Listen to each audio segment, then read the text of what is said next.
Good day, good day. Pelicans Daily, presented by Fan Arch. I'm your host, Dylan Bruton. Make sure to like, share, and subscribe.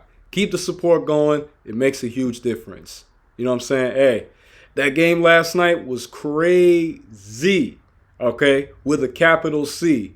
I'm excited to see what happens in this OKC Thunder and Timberwolves game 2. SGA officially MVP. Salute to you, my man. Another 2017 legend. Class of. We here.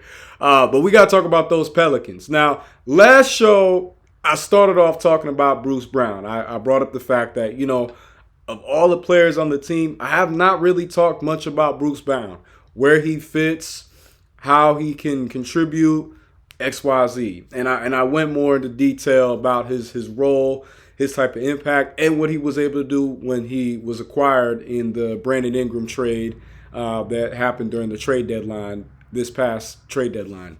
And honestly now, well, what do we do with Mr. Brown? Because, he's very much moving like he wants that old thing back. Very much moving like, hey, big head. He's starting to like all the posts, starting to, put some feels out there. Maybe even look at some houses. I would be shocked if he wasn't, okay? Right? This man attended a Nuggets playoff game against the Clippers. He's openly said out loud that he misses playing in Denver. Tweeted that he missed playing in the playoffs, and he hasn't played in the playoffs since he was last in Denver. You know what I'm saying? He didn't in Indy, and he didn't with us. And then very recently, a couple days ago, when Coach Adelman was announced as the full-time head coach, fully hired, he reposted it on his Instagram story. So, I mean, it's clear as day that he wants that old thing back. He wants to go home. He's like, hey, baby, let's make it work, okay? You know what I'm saying? I don't want to leave, but I got to go right now. But I'll be back to hold you down. He said, I'll be back. I'll be back to hold you down. And right now, it's kind of unclear how Joe Dumars feels about him. He's not really mentioned anything about him. And he'll be due $23 million. He is a restricted free agent.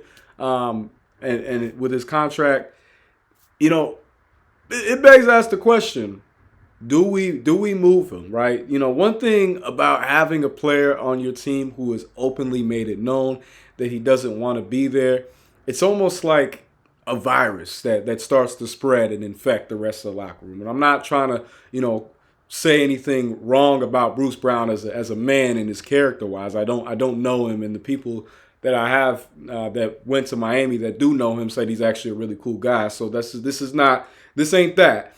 But as far as like within the organization franchise, if you don't want to be there, well, it doesn't make sense having you there. You know what I'm saying? You want the guys on the team who are excited to be there, excited to show up, and excited to show out. You know what I'm saying? That want to be a part of building the Pelicans into a NBA champion, because that's ultimately the goal. If that's not the goal, then what is?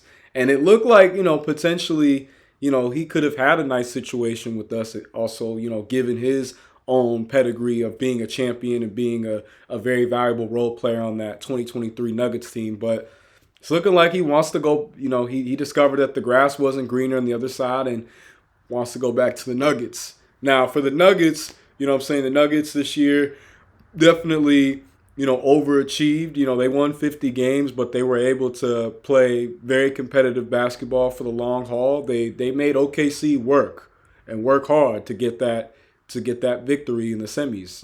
Taking them to 7 games. Jokic is obviously, one of the best players in the world. Jamal Murray is one of the best shooting guards in the league. Aaron Gordon was on a tear. He was making so many different clutch and impactful plays. But when called upon, he was able to, do what he had to do. Young guys like Christian Braun were really stepping up. I mean, that core team is still very strong, but they're in a bit of an influx after they fired Mike Malone, the head coach, and then after they fired the general manager Calvin Booth.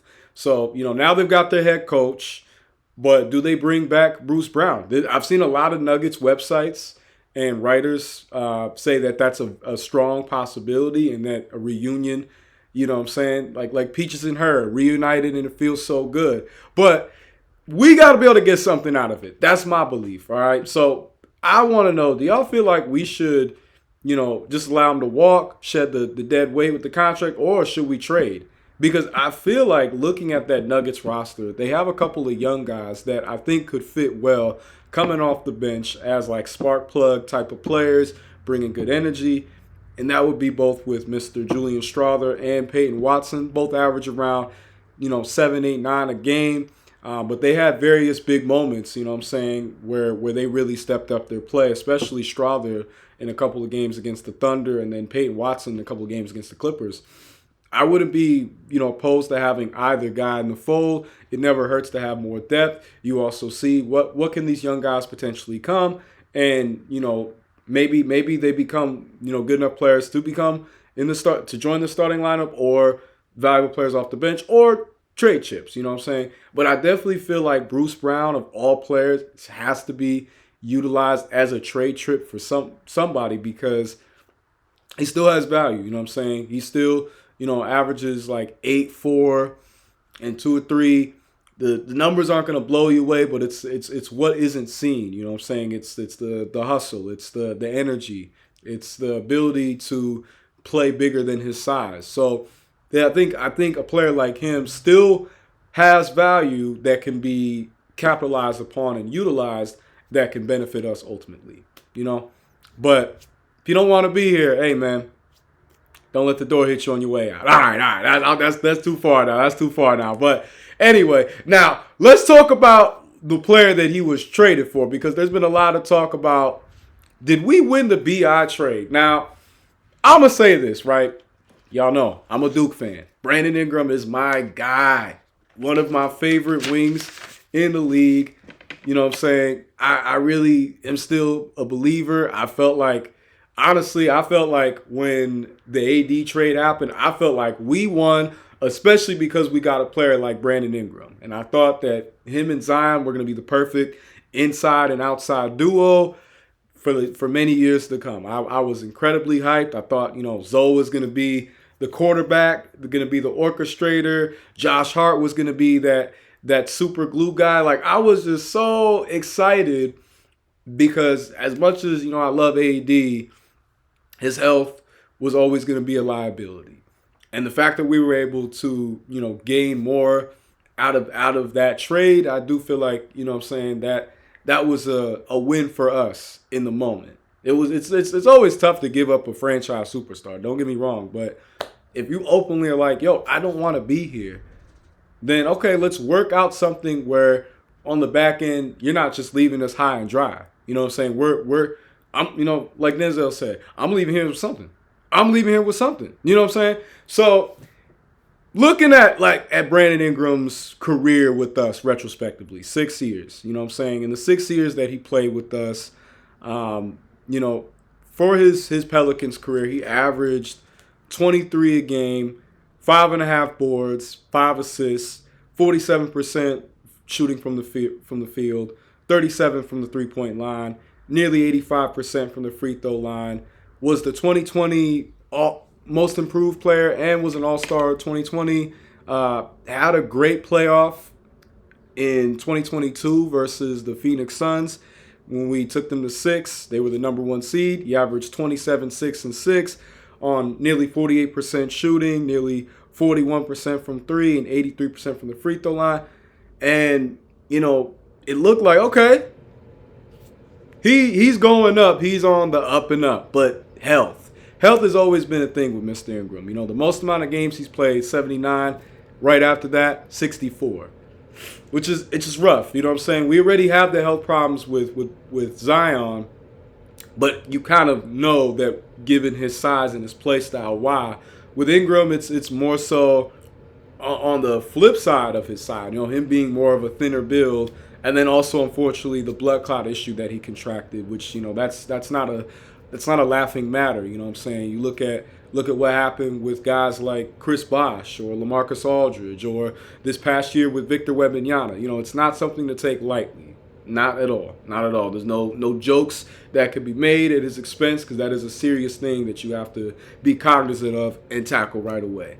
But it's just health though. Health is key. Availability is always going to be your greatest asset in life, and especially with sports. And we went 53 and 93 without him, you know what I'm saying? But we were 95 and 87 with him.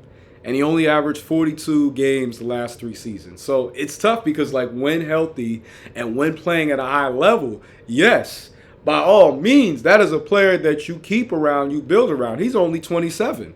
You know what I'm saying? I still don't even feel like we've seen the best version of Brandon Ingram. Because the guy that, when he was coming out of Kingston, North Carolina, out of high school, one of the best scorers that I have seen. Best bucket getters. Just pure roll the ball out to him and say, go to work. Go to work. Some of y'all who played ball, y'all remember 3 dribbles. You know what I'm saying? 3 dribbles or less. Yeah. B.I. like that. Like that. So I was very much in the mindset of, like, Brandon Ingram is a guy that you keep and build around. I felt like LA gave up too soon. So I felt like their loss was going to be our gain. Last year, you know what I'm saying, he only played in 18 games, though.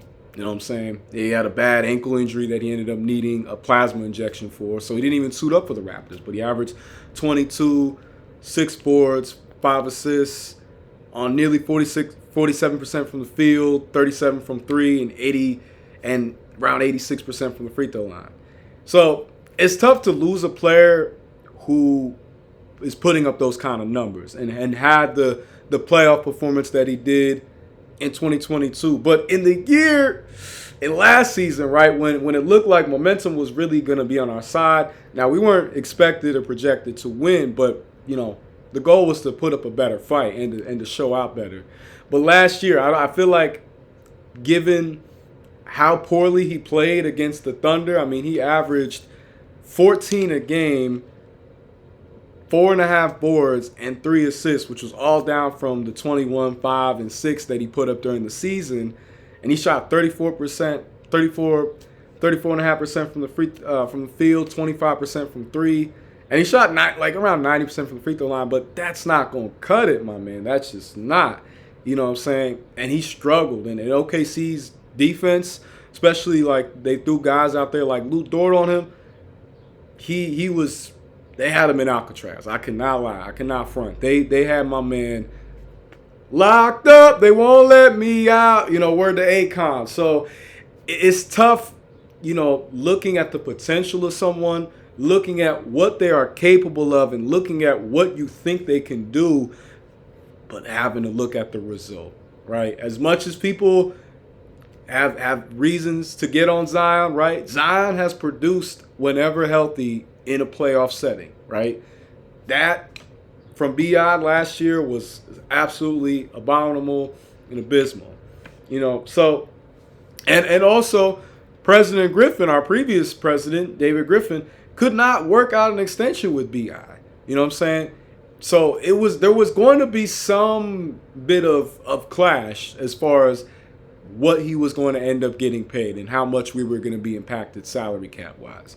Now, luckily for B.I., he got 3 years and $120 million out of Toronto, and they believe in him and feel like he can be, you know, a valuable you know, part of their future. Put him next to guys like Scotty Barnes, R.J. Barrett, you know, Grady Dick. You know what I'm saying? They feel like they got someone that can be part of that core. So for us, I think, you know, right now we definitely won the trade as far as, like, you know, and granted, like, looking at Trey Murphy, right? Trey Murphy stepped up immensely and beautifully in the absence of B.I. So I think right now, yes, we won the trade. I would say so, as far as just, we got as much out of B.I. as we could, and he was able to do. It would have been nice for more. So that's why I say we won the trade. But who knows? That could change. I'm not jinxing us. I don't want to jinx us. But, you know, Toronto, Masai, you know what I'm saying? They are good at building teams there. I know they have not had the playoff success that they did, you know, in that 2019 year or that 2020 year, but they do have a very good foundation over there to build something. So, best of luck to Brandon Ingram still. I got nothing but love for BI. Still rooting for him, still wanting to see him do well. And he played some great ball with us that year. He was an all-star, was special, you know what I'm saying? But right now, yeah, we won that one. I think it's safe to say. But good luck to those Raptors and good luck to BI. Now, back-to-back 2016, draft class and back-to-back topics on Jaylen Brown. So last episode I talked about a crazy trade that a writer named what was his name? Sorry, y'all. But a writer by the name of Wes Goldberg of The Ringer proposed a trade for we would give up Zion, a 2026 first round pick, swap with Milwaukee, and a Pelicans 2029 first round pick for Jaylen Brown. Now, I think that for to give all that up for Jaylen Brown, no. Love JB. As I said, I think he's the best two-way shooting guard in the league as far as like consistency, being able to be a borderline number one scorer, but also lock down a number one scorer. But that's too much to give up. But this trade proposed by Rob Perez on Bleacher Report, I'm not gonna lie, I don't want to, and both the players I don't want to give up. Y'all gonna laugh at one of them that's including the trade, but I definitely, as I said before, all roads lead to Zion. So Zion is once again part of this, and Zion is going to be the name that's going to be floated around in every trade rumor for a star caliber player. Just is what it is. Comes to the territory. He's our face of the franchise. But this trade overall, like, I don't want to see it happen. But again, if it happens, it might actually work. It actually, crazy enough as it is, might be able to be pulled off. But yeah, so we would have to give up though Zion and Jordan Hawkins, which not my dog Jay Hawk. No. But y'all know how I feel about Jordan Hawkins. I know some of y'all feel different. So I know for some of y'all like, please don't let the door hit you on your way out. Skedaddle, adios. You know what I'm saying? And then the Celtics would trade us JB and the 28th overall pick this year. Now, given that we would be able to get an extra pick, that's where I'm most intrigued. Because at the end of the day, getting more picks is what separates you as a franchise. Look at a team like OKC. Look at a team like the Pacers. You want to know how they built their respective teams? Through the draft, right? They have built a lot of they've gotten certain players. Obviously, SGA came over in a trade, as well as Halliburton for those Pacers. But the other guys in that core, the other guys that are on that team making the biggest impact and role, draft. You know what I'm saying? The last dynasty that we saw, the Golden State Warriors, right? That team built through the draft. Yes, they ended up getting Kevin Durant, but that the core, the who was running things through the draft. Even that 2022 team. I mean, even that 2022 team that beat the Celtics in 6, right? The other guys that stepped up through the draft. Jordan Poole was a draft pick. So, anything is possible, but the Pelicans, right? If we build through the draft, this is the draft that you want to build from. Okay, these next two drafts, 2025 and 2026, those are two drafts that you want to be able to pick up as many picks as possible.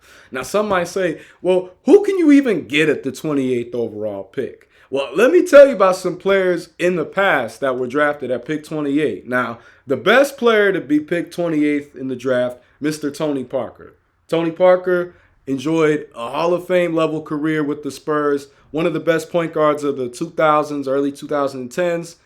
Was a 6-7 time All-Star, Finals MVP in 07.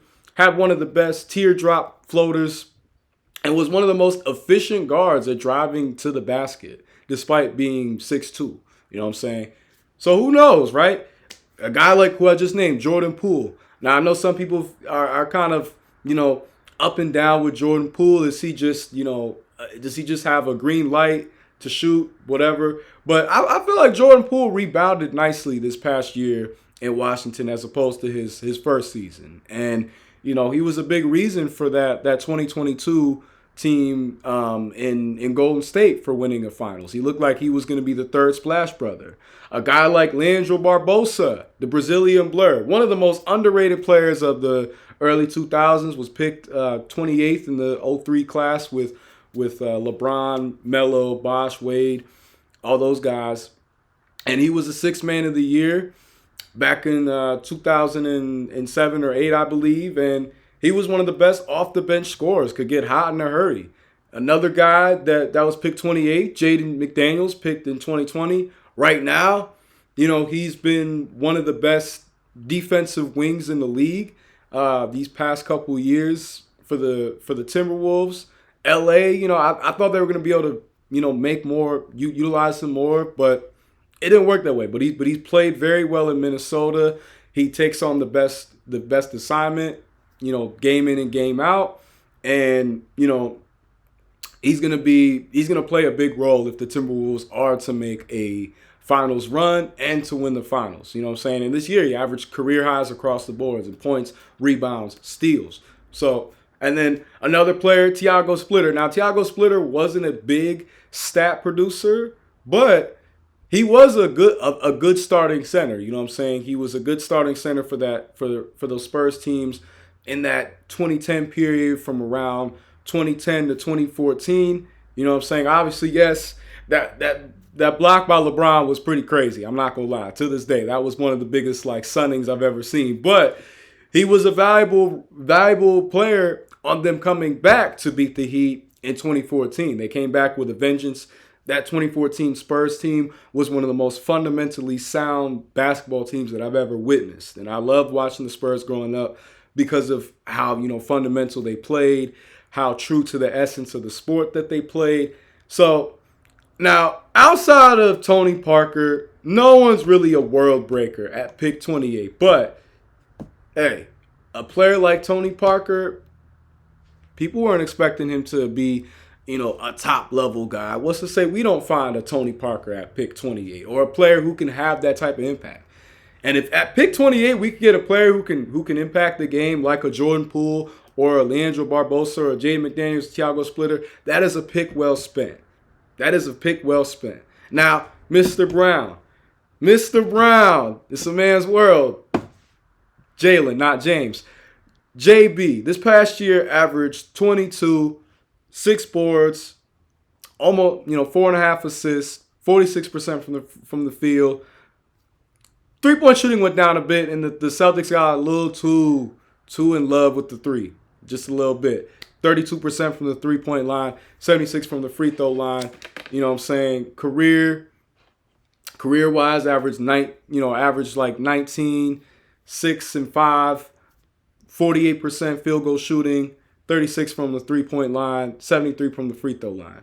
Now, Jaylen Brown, as I mentioned before, right before this and in the last video, Jaylen Brown, very special player, you know what I'm saying? And we've not fully even seen JB's ceiling. I think people forget that Jaylen Brown was drafted in 2016. Jason Tatum was drafted in 2017. So their development was kind of in the same time frame. And it's very similar. Their situation is very similar to Vince Carter and Tracy McGrady in Toronto back in the day. Tracy was drafted in 97, and Vince Carter was drafted in 98. Vince Carter becomes the face of the team just like Tatum becomes the face of the team. Only difference is that duo, produced a championship. Unfortunately, they didn't keep that duo together long enough in Toronto, but I think at some point they would have been able to. And I don't see the Celtics giving up Jaylen Brown, but for a player like Zion, they might be open ears. Who knows? There's a lot of uncertainty right now with Boston. given, how much they're going to be impacted by the second apron. Likely guys like Drew Holiday and Kristaps are going to be on the way out.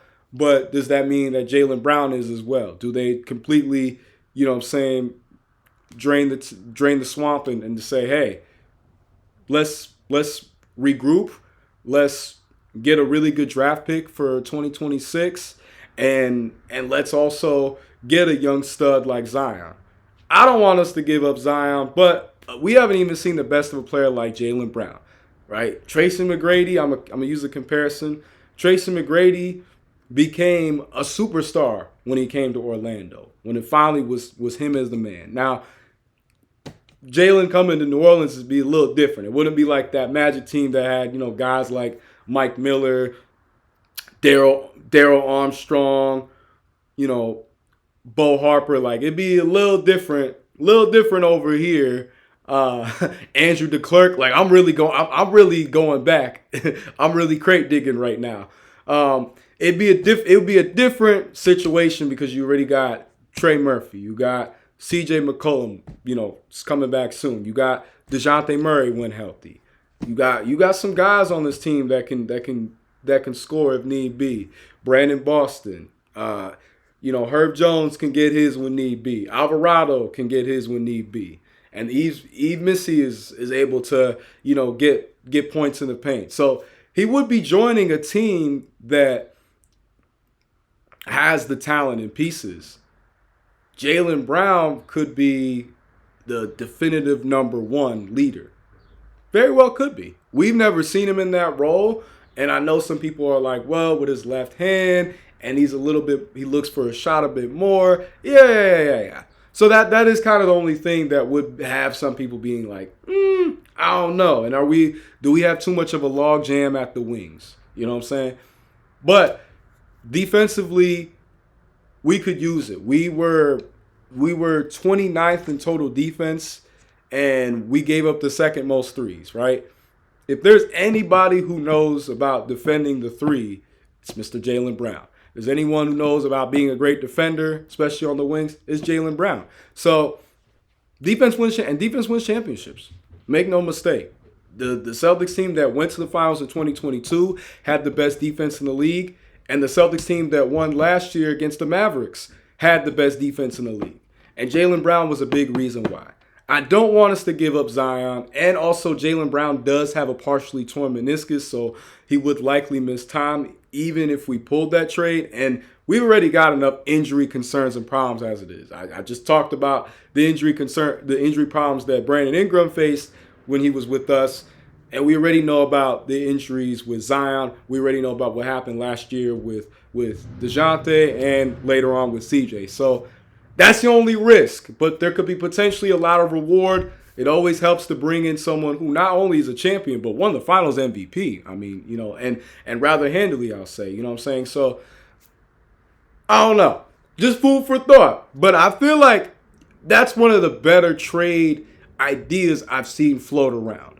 Of all the trade talk I've seen. Again, I'm in very much the do not give up Zion under any circumstances. Unless you either get a good draft pick, which I know 28 isn't much, but hey, it's a start. And get, a player on a similar caliber, similar pedigree.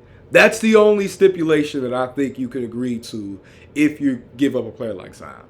But let me know what y'all think. And last but not least, should we draft Khaman Maluach? So staying on the topic of defense wins championships. Khaman Maluach, who I talked about in my first video as a potential prospect for us to draft, he's been mocked to us a lot. A lot of different websites have mocked him to us. And let's talk about Mr. Maluach. Third best freshman on Duke after Cooper Flagg and Con Kneppel. 7'2", 9'8" wingspan, which is insane. Like that is like Giannis and Wemby levels, okay? Turns 19 on September 14th, so he's young, very young. Comes from a soccer background. Has only been playing basketball for about 4.5 years.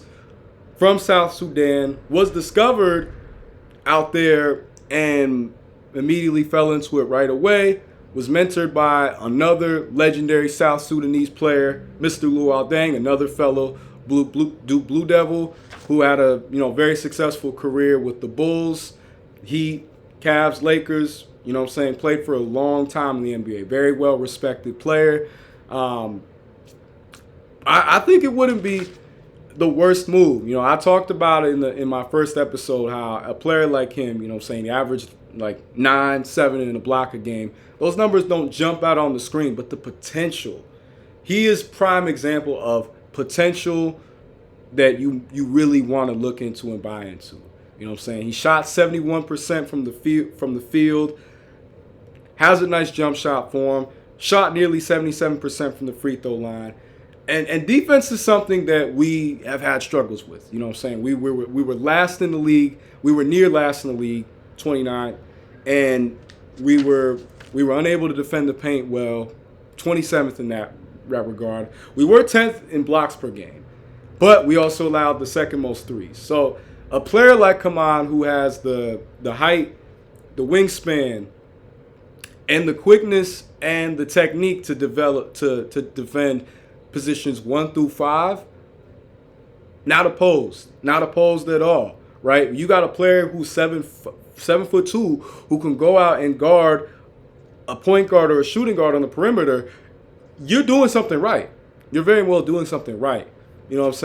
I named some of the guys that he was compared to in the first episode, but we can give a refresher. Guys like Rudy Gobert, but he's stronger than Rudy. He's bigger than Rudy was coming into the league. A guy like Ivica Zubac, Mitchell Robinson, and another Duke Blue Devil, but who played a very big role in the Mavericks getting to the finals last year, but Derek Lively Jr. The second. Hey, those are a good list of names. None of those names are superstars. None of those names scream like, hey, this is a guy that you solely build around, but I think he could be a valuable piece. I mentioned some names like Tyson Chandler and Clint Capella as well, just in terms of the rim running and the defensive ability in the paint. But I think all those names are a good indicator of what he can be. He's got strong defensive player of the year potential. I know he's got to get more blocks in order to get that type of recognition, but defensively, fundamentally, watching him, he plays defense very well. His footwork is very strong, given his soccer background, and the room for him as an offensive player could only grow. There would be no pressure. He would largely be drafted to be a defensive big, to be an anchor. But given our needs in team defense, he fits the bill perfectly. Someone in the comment section brought up how outside of Missy, we don't have much defense coming off the bench.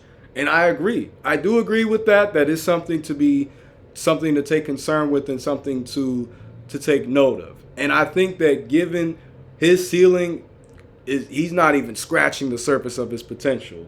He could continue to develop a face-up jumper, an outside shot. He's got a nice jump shot for him. And shooting that well from the free throw line as a big and at his age is a good indicator of someone who is going to further develop their shot. So I'm not totally opposed. I mentioned last episode, I really am more leaning towards Jeremiah Fears, especially given we don't know how CJ is going to come back and DeJounte is going to be out for a while. We also don't know how he's going to come back. And we don't have a young guard outside of Alvarado, So, but Khaman, I think, would fit well. And I also think personality-wise, he would fit well. He's he's got a lot of humor and he's very self-aware, He's got the right mentality and personality to be able to handle a place like New Orleans. North Carolina ain't that far from New Orleans. So, hey, I'm not opposed. I'm not opposed to it. Y'all let me know. But I think Khaman would fit well given our need for defense, given our need for an interior paint presence, and given our need for youth. It wouldn't hurt. It wouldn't hurt at all to get the young Blue Devil. I know he didn't play that. He didn't play his greatest game against Houston, but he showed. He showed in many different games this past year for those Blue Devils that he was a very integral piece to why they were the number one team in the nation. And at the end of the day, you want the guys who are coming from a winning pedigree. You always want the guys coming from a winning pedigree because they know of the type of culture that was instilled where they were previously at. They're going to bring that same type of mentality. He's young. He's moldable. The ceiling is still very high. He could end up being better than the guys that he was projected to be. Because let us not forget, I mean, completely different player, but Anthony Davis was compared to Marcus Camby, right, in his draft projection. I remember on NBA DraftNet, they compared him to Marcus Camby. They did say, like, shades of KG as well, but they said Marcus Camby and Tyson Chandler to a degree. And he, with respect to both those guys, especially Tyson Chandler, because he had some great years with us in New Orleans, but he ended up being better than those guys. I'm not saying Khaman is going to be AD, but I'm saying that I think his potential is better than where he's even projected at now. And who knows? And in the right environment, he could truly blossom. And looking at the success of Eve last year, despite everything going on, what's to say that we can't have a little mini two towers? And we see where it goes. We see which player ends up being the bigger impact. And if let's play this out real quick, right? Let's say we get Khaman and he develops an outside shot. Now you've got two defensive anchors at the 5 and at the 4. You can alternate either of them. I don't really see Missy developing an outside shot, but if he develops a mid-range shot to keep the defensive honest, then there you go. Now that makes a very difficult lineup to score in the paint against. Then you also have two guys who have the athleticism to guard as bigs on the perimeter against smaller players. So, hey, just food for thought, just something to think about. But we got more to discuss. We got more to talk about. So make sure that you are liking, sharing, and subscribing for more Pelicans content, for more content on the daily delivered. Thanks all to Fan Arch. Y'all can follow me at Dylan_Bruton10 on Instagram. If you want to DM me your takes and your projections for things, or show love, whatever it is. Or you can show hate. It doesn't matter. Interact with your boy. But I appreciate the support so far. I appreciate y'all tuning in. Stay tuned for more Pelicans content. And we're going to be signing out. Stay blessed.